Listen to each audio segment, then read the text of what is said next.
Oke, Assalamualaikum warahmatullahi wabarakatuh. Selamat siang, sobat-sobat cegah semuanya, dimanapun Anda berada. Berjumpa kembali dengan saya, Faridah Nasution, penyuluh narkoba ahli muda BNNK Mandailing Natal. Bagaimana kabar Anda semuanya hari ini? Mudah-mudahan dalam keadaan sehat walafiat, serta dapat menjalankan segala aktivitas sesuai dengan semestinya dan fungsinya ya. Kita tunggu sebentar sobat-sobat semuanya agar viewers dari kegiatan live kita pada hari ini agar lebih banyak bergabung ya. Baiklah.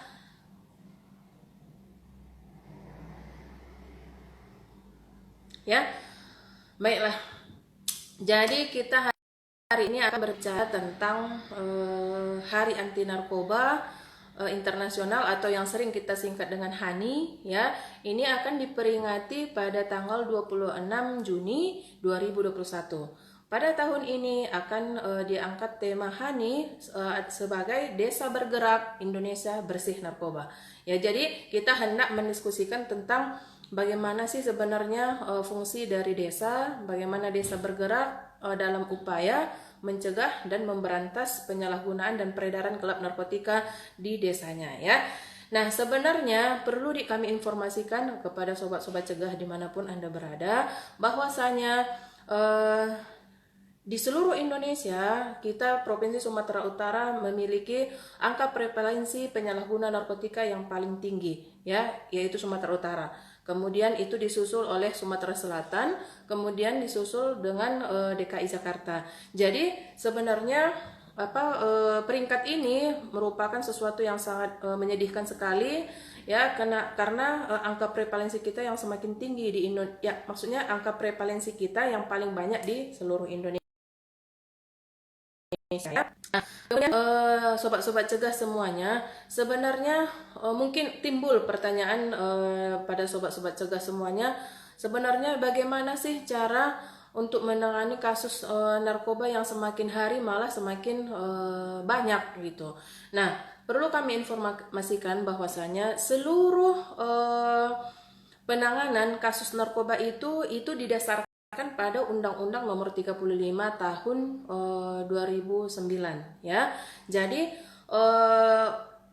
di dalam undang-undang ini mengatur sanksi-sanksi pidana bagi siapa saja yang melanggar undang-undang tersebut. Ya, bagi orang yang memproduksi dan mengedarkan ini nanti akan diberikan sanksi hukuman yang jauh lebih berat daripada orang yang menyalahgunakan saja. Ya, jadi tidak sama semuanya. Ya, jadi di dalam Undang-Undang Nomor 35 Tahun 2009 tersebut itu disebutkan bahwasanya apabila seseorang tersebut hanya korban penyalahguna atau tidak terbukti bahwa yang bersangkutan tersebut masuk sebagai pengedar, kategori pengedar, maka dia akan direhabilitasi. Ya, jadi rehabilitasi ini merupakan upaya pemulihan bagi pengguna narkoba yang dilakukan secara menyeluruh dan berkelanjutan. Jadi tidak bisa misalnya rehabilitasi ini selesai, misalnya si korban ini menjalani program rehabilitasi di BNN, maka sudah selesai 100%, nggak bisa gitu. Kenapa?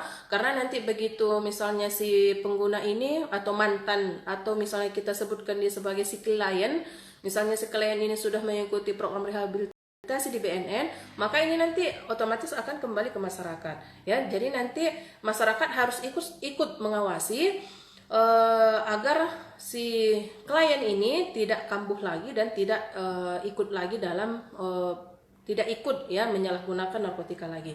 Itu untuk rehabilitasi. Kemudian mungkin pada sobat-sobat cegah semuanya mungkin banyak juga yang bertanya-tanya sebenarnya proses rehabilitasi itu apa sih gitu, atau sebenarnya pengen sih mengikuti program rehabilitasi tapi takutnya nanti malah dipenjara atau apa gitu. Jadi kembali kami informasikan sobat-sobat cegah semuanya dimanapun sobat-sobat berada, bahwasanya rehabilitasi ini ada dua jenisnya ya. Ada rehabilitasi rawat jalan namanya, dan ada juga rehabilitasi rawat inap. Nah, kalau rehabilitasi rawat jalan, si klien ini datang berkunjung ke instansi layanan rehabilitasi. Kalau seperti di daerah kita Kabupaten Mandailing Natal, ini ada di BNNK Mandailing Natal, ada klinik kita di sini. Jadi si klien ini nanti akan mendapatkan sesi konsultasi ya selama 8 kali sesi. Jadi si klien ini akan datang berkunjung kemari sekitar 8 kali. Ya, kemudian nanti kalau dia rehabilitasi rawat inap, ya rehabilitasi rawat inap ini perlu diinapkan si kliennya di lembaga tersebut. Ya, jadi kalau untuk wilayah Sumatera Utara kita ada di Loka Rehabilitasi, itu ada di Lubuk Pakam. Ya, nah jadi selain itu ya proses rehabilitasi ini ada tahapannya sobat-sobat semuanya ya. Tahapan pertama rehabilitasi ini itu merupakan tahap rehabilitasi medis ya. Rehabilitasi medis ini untuk menghilangkan efek penggunaan narkoba secara fisik ya. Jadi nanti kalau misalnya si klien ini ada penyakit yang timbul akibat penyalahgunaan narkotika tersebut, itu nanti akan diberikan terapi sesuai gejala yang muncul gitu. Nah, kemudian pada tahapan yang kedua, nah pecandu ini nanti akan mendapatkan rehabilitasi sosial ya. Ini nanti akan kita bantu si klien ini bagaimana caranya dia agar bisa kembali ke lingkungan sosialnya. Nah, sementara rehabilitasi tahap ketiga yaitu pasca rehabilitasi namanya ya.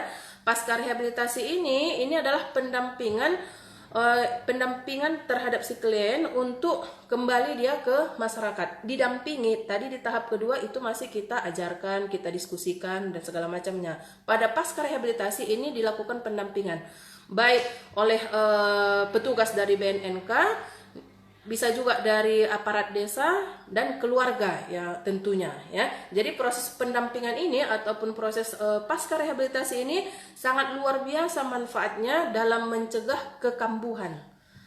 Ya, karena sama-sama kita tahu bahwasanya klien dengan riwayat penyalahgunaan narkotika itu resiko kekambuhannya sangat tinggi sekali ya, sobat-sobat cegah.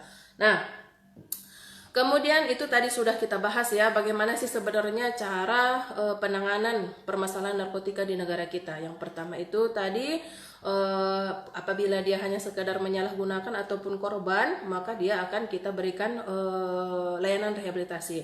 Sementara untuk pengedar ataupun yang terlibat dalam peredaran gelap narkotika, atau dia termasuklah di sini bandar yang memproduksi ataupun yang menanam, kalau seperti di daerah kita menanam narkotika jenis ganja, ini nanti akan dikenakan hukum pidana ya. Hukum pidana ini disebut di dalam Undang-Undang Nomor 35 Tahun 2009 ya, mulai dari pasal 111 sampai 148 ya tentang narkotika.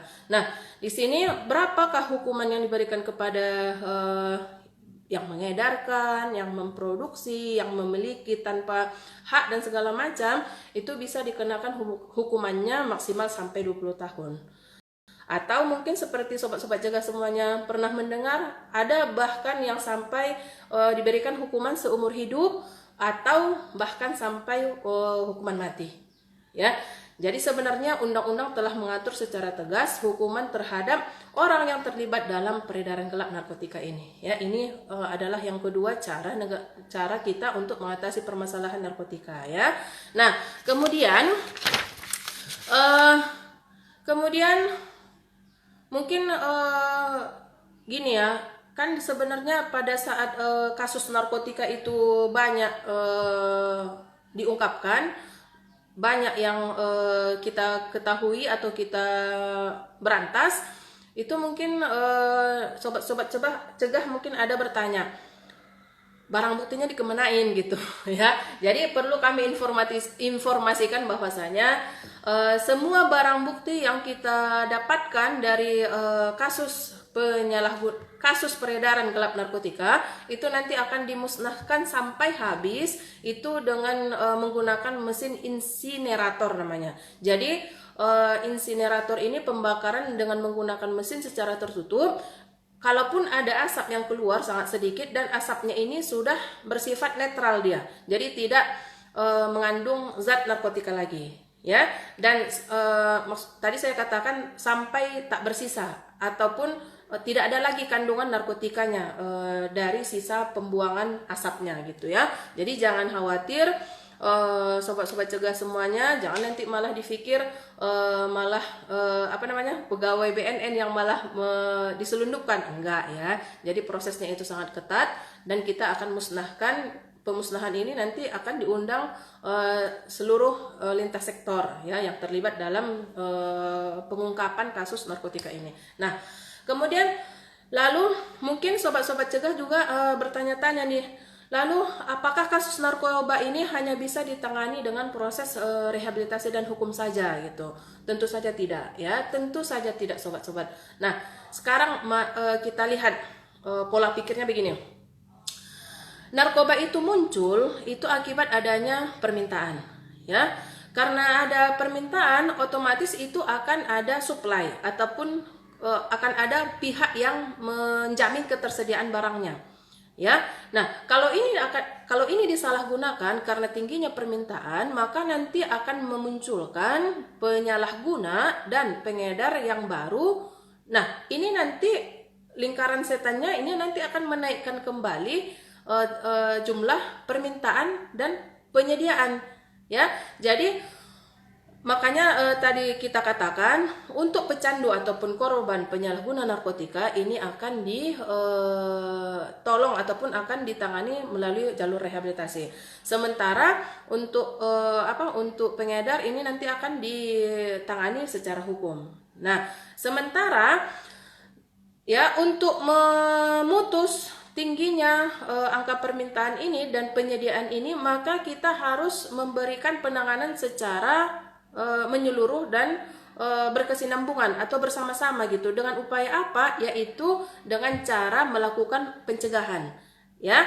Nah, kalau dia lingkaran permintaan dan penyediaan ini tidak akan berakhir kalau permintaan dari masyarakat akan selalu ada. Jadi dibutuhkan penanganan secara komprehensif dan partisipasi dari masyarakat luas.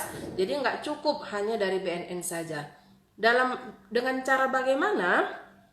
Ya, jadi kita mengatakannya bahwasanya kan tadi saya katakan bahwa masyarakat ini yang memiliki permintaan ataupun mencari-cari narkoba.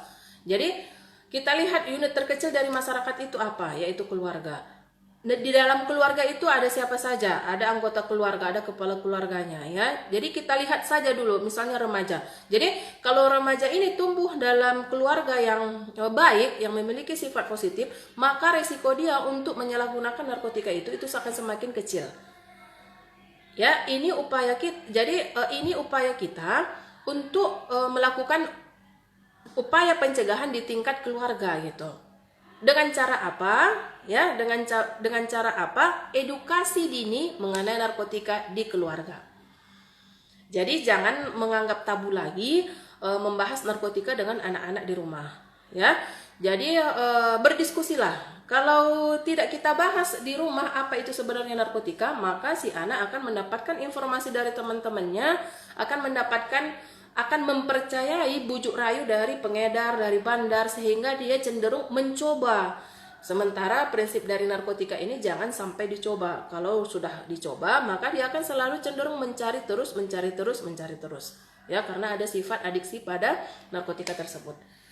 Ya, itu dia. Jadi sebenarnya kembali kami ingatkan bahwasanya apabila keluarga mampu berfungsi secara maksimal dalam tumbuh dan perkembangan si anak remaja, maka itu akan menurunkan resiko remaja menyalahgunakan narkotika, sehingga terciptalah desa yang mampu ataupun memiliki daya tangkal anti narkoba, sehingga muncullah ataupun terwujudlah cita-cita kita, yaitu Indonesia bersih narkotika, ya. Nah, itu dia sahabat-sahabat cegah semuanya, arti pentingnya upaya pencegahan ya di tingkat keluarga ya, atau lebih rinci lagi, itulah arti pentingnya edukasi dini, diskusi dini di tingkat keluarga. Ya, marilah kita para orang tua, kita bahaslah, kita cerita tentang permasalahan narkotika ini dengan anak-anak kita, sehingga mereka sudah memiliki bekal di saat mereka menjumpai pengedar ataupun bandar, atau malah teman yang mengajak mereka untuk mencoba narkotika. Ya, nah, sobat-sobat cegah semuanya dimanapun Anda berada, mungkin kalau ada yang mau kita diskusikan silahkan ditulis di kolom komentar. Ini ada teman-teman kita yang bergabung dari Mbak atau Ibu Wa'odemah Dania ya, Bu Widya Rahmi 07 ya, kemudian Bu Wendy Ilina ya, terima kasih sudah bergabung, mbak-mbak dan ibu-ibu semuanya ya, kakak-kakak ya. Kalau ada yang mau kita diskusikan silahkan dituliskan di kolom komentar, atau mungkin temanya tidak tentang tema kita pada hari ini, boleh ya, pada diskusi kita berikutnya akan kita bahas tentang apa yang diminta oleh rekan-rekan semuanya ya.